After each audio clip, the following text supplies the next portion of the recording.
In 1870, a map of Africa was still largely empty of European flags.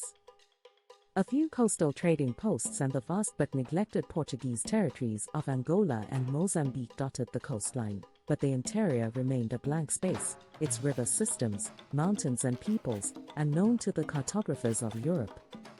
By 1914, that same map was a riot of color, carved into neat but arbitrary blocks labeled French West Africa, British East Africa, German Commune and the Congo Free State. In little more than a generation, 7 European powers, Britain, France, Germany, Belgium, Portugal, Italy and Spain, had seized control of almost 90% of the African continent, a territory 4 times the size of Europe itself. The scramble for Africa was not a single event but a furious, multifaceted process of military conquest, treaty-making, economic exploitation and administrative engineering. This video describes how European powers expanded their control over Africa, examining the distinct methods and strategies each nation employed, from the private armies of King Leopold II to the chartered companies of Cecil Rhodes, from the direct military rule of the French to the indirect administration of the British, and traces how these diverse approaches reshaped the continent in the space of a single generation.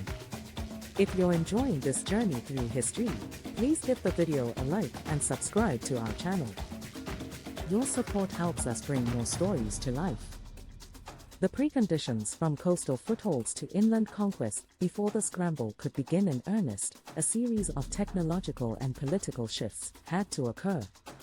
For centuries, Europeans had clung to the African coast, unable to venture inland because of the twin barriers of tropical disease and African military resistance. The mosquito-borne malaria that thrived in the continent's interior had earned West Africa the grim nickname the white man's grave, and as late as the 1870s, Europeans controlled only about 10% of the continent, all of it near the coasts. The discovery that quinine could prevent and treat malaria dramatically reduced European mortality rates, while the invention of the Maxim gun, the world's first self-powered machine gun capable of firing 600 rounds per minute, gave colonial forces overwhelming firepower against African armies armed with spears and outdated muskets.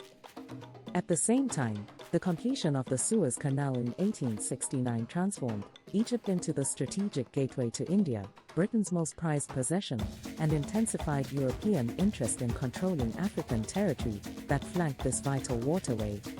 The formal partition of Africa began in earnest with the Berlin Conference of 1884 to 1885.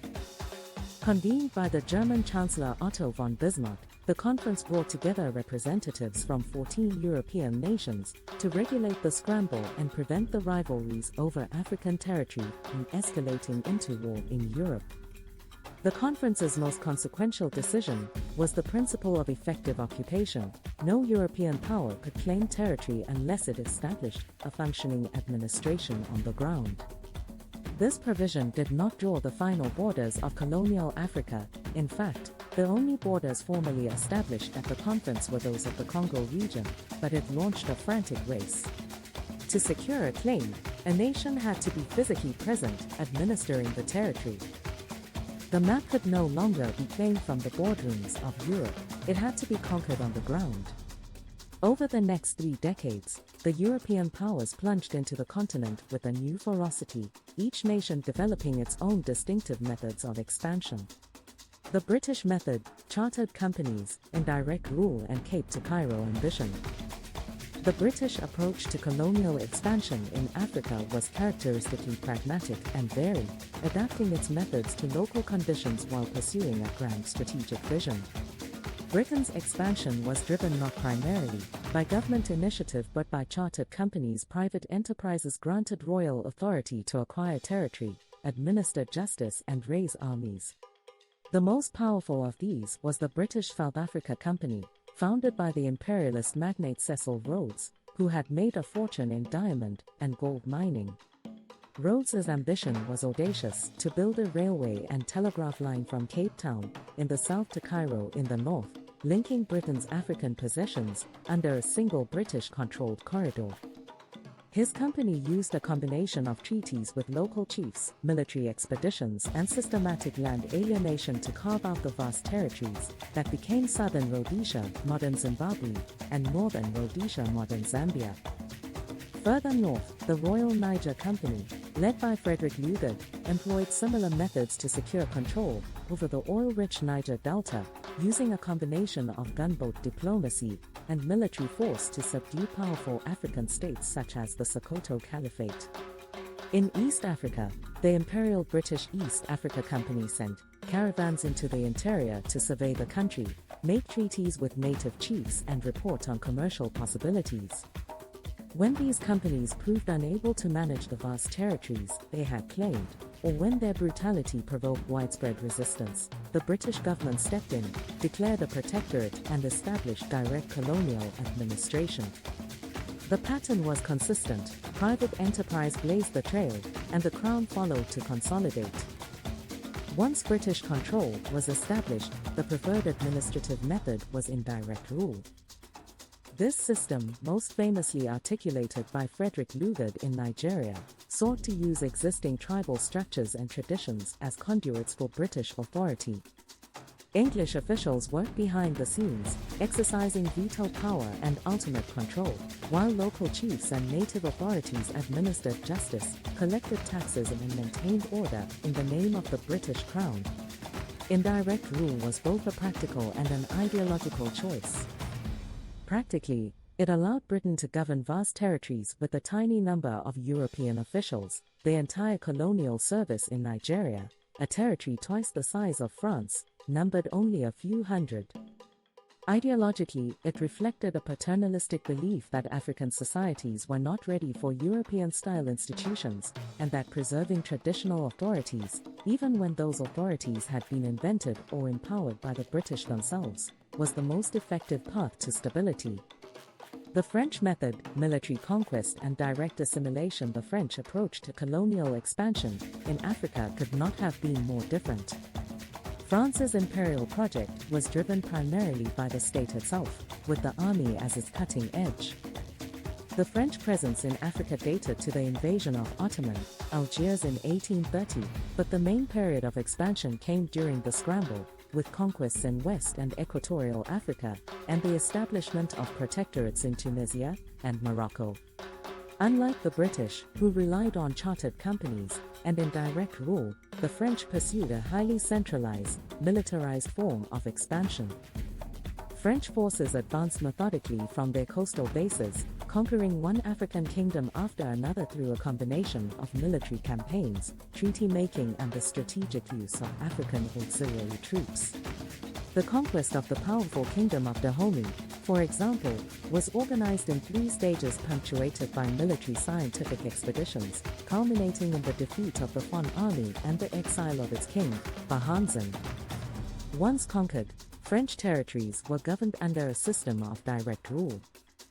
Traditional African authorities were largely ignored or dismantled. The Kingdom of Dahomey, which would have been an ideal candidate for British-style indirect rule, was completely broken up, and no significant members of the royal family were employed by the colonial administration. Instead, French officials administered the colonies from the top down, imposing French law, language, and institutions. The ideological foundation of this system was the mission civilisatrice, the civilizing mission, the belief that it was France's duty to bring the benefits of French civilization to what it condescendingly termed backward peoples. Throughout French Africa, colonial rule was characterized by sharp contradictions between a rhetorical commitment to the civilization of indigenous people and the harsh realities of violent conquest, economic exploitation, and legal inequality. The most extreme application of direct rule was in Senegal, where France granted certain African communities the rights of French citizenship, and even sent elected representatives to the National Assembly in Paris, though these rights were never extended to the majority of the colonized population. The Belgian Anomaly, a king's private empire. The Belgian expansion into Africa was the most anomalous of all, for it was not a national project at all but the private obsession of one man, King Leopold II. Leopold had long dreamed of acquiring colonies for his small country, but the Belgian government refused to fund overseas adventures. Undeterred, Leopold created a series of front organizations, the Committee for Studies of the Upper Congo and the International Association of the Congo, through which he recruited the explorer Henry Morton Stanley to negotiate treaties with local chiefs along the Congo River. Between 1879 and 1884, Stanley secured over 450 treaties with local rulers, many of whom had no understanding of what they were signing, granting Leopold's association control over a vast swathe of Central Africa. At the Berlin Conference, Leopold masterfully presented himself as a humanitarian and a free trade advocate, and the attending powers recognized his association as the legitimate sovereign of the Congo Free State, a territory 77 times larger than Belgium itself. The Congo became Leopold's private property, not a colony of the Belgian state. His agents, operating under the cover of suppressing the slave trade and bringing civilization to Central Africa, imposed a brutal system of forced labor to extract rubber and ivory. Villagers that failed to meet their quotas were punished by the private army, the Force Publique, which was known to cut off the hands of men, women and children as proof that ammunition had not been wasted. The full horror of Leopold's regime would not be exposed to the world until the early 20th century, but the Congo Free State stands as perhaps the most extreme example of European expansion driven by nothing more than personal greed and an absolute contempt for African life. The German method, latecomer with a heavy hand Germany, unified only in 1871, entered the imperial race later than its rivals and with less coherent strategy. Chancellor Otto von Bismarck initially dismissed colonies as worthless, but pressure from German merchants, missionaries and nationalist politicians eventually persuaded him to claim territories in Africa. The German expansion was notable for its speed and its brutality. In East Africa, the adventurer Karl Peters founded the German East Africa Company and, in a few months of breakneck activity, in late 1884, secured treaties with local chieftains that formed the basis for the German protectorate of Tanganyika. In West Africa, German merchants in Cameroon and Togo had already made protectorate treaties with native chiefs, anticipating the arrival of the German commissioner Gustav Nachtigall, who raised the German flag and formalized the claims. German colonial rule, once established, was harsh and centralized. The Germans, like the French, favored direct rule and relied heavily on military force to suppress resistance. In German East Africa, the Abusieri Revolt of 1888 nearly drove the Germans out of the territory altogether, and it took years of brutal counterinsurgency warfare to pacify the interior. In 1905, the Germans were astonished by the Maji rebellion, a widely supported uprising that was initially successful but was crushed within a year by reinforcing troops armed with machine guns, leaving hundreds of thousands dead. In German Southwest Africa, modern Namibia, resistance by the Herero and Nama peoples was met with genocidal violence. German General Lothar von Trotha issued an extermination order, and by 1908, approximately 80% of the Herero population had perished in the desert or in concentration camps. Germany's African empire lasted barely 30 years. It was seized by the Allied powers during the First World War and divided among Britain, France, Belgium and South Africa, but its legacy of extreme violence foreshadowed the atrocities of the 20th century. The Portuguese method, ancient claims, modern conquest. Portugal's presence in Africa predated that of any other European power. Its navigators had rounded the Cape of Good Hope and established trading posts along the Angolan and Mozambican coasts in the 15th century. But for most of this history, Portuguese control was confined to a narrow coastal strip, and Portuguese power in the interior was negligible. The Scramble forced Portugal to act on an ideal that had long been an established part of its national identity, the conquest and consolidation of the territories in the hinterland of its coastal settlements. Portuguese expansion in the late 19th century was driven by military expeditions, most famously those led by the explorers Serpa Pinto, Amenahildo Capello, and Roberto Ivans, who crossed the continent and claimed vast territories for Portugal. Portugal's most audacious gambit was the Pink Map Project, an attempt to claim a continuous band of territory connecting Angola and Mozambique across the heart of southern Africa, thereby creating a vast Portuguese empire stretching from the Atlantic to the Indian Ocean. This ambition brought Portugal into direct conflict with Britain, which had its own Cape to Cairo ambitions. The crisis was resolved by a British ultimatum in 1890, forcing Portugal to abandon its Pink Map claims. Humiliated but undeterred, Portugal consolidated its control over the remaining territories through a combination of military conquest, economic exploitation, and a brutal system of forced labor that treated Africans as state property. Portuguese colonial rule, like that of France and Germany, was highly centralized and direct, with traditional authorities either co-opted or eliminated. The Italian method, ambition defeated Italy, like Germany, entered the imperial race late, and with more ambition than strength. Italian expansion focused on the Horn of Africa, where Italy acquired the territories of Eritrea and Italian Somaliland in the 1880s and 1890s.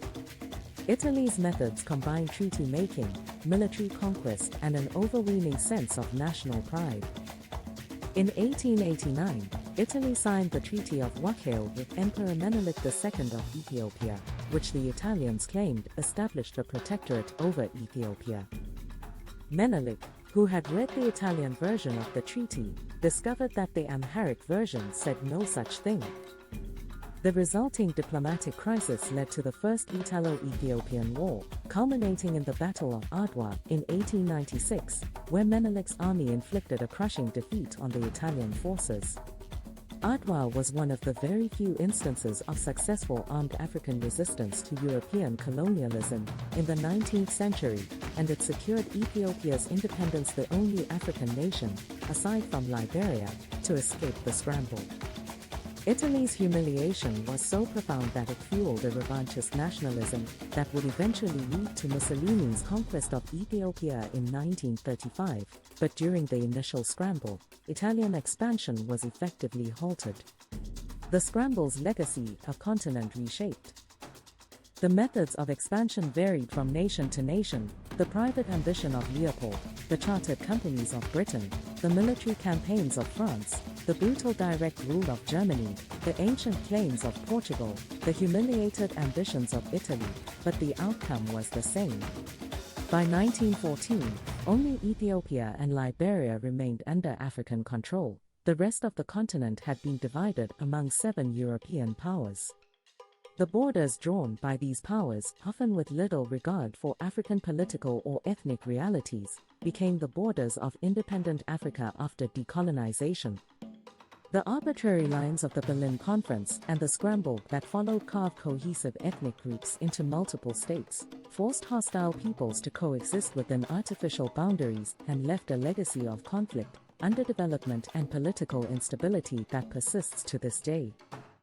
The methods by which Europe expanded its control over Africa, the treaties signed under duress, the machine guns that mowed down charging warriors, the forced labor that built railways and extracted rubber, the administrative systems that ruled millions with a handful of officials, were not merely a chapter of history. They were the violent forging of the modern world. Thank you for watching. If you found this history valuable, please like and subscribe, and share your thoughts in the comments below. We'd love to hear your perspective and keep the conversation going.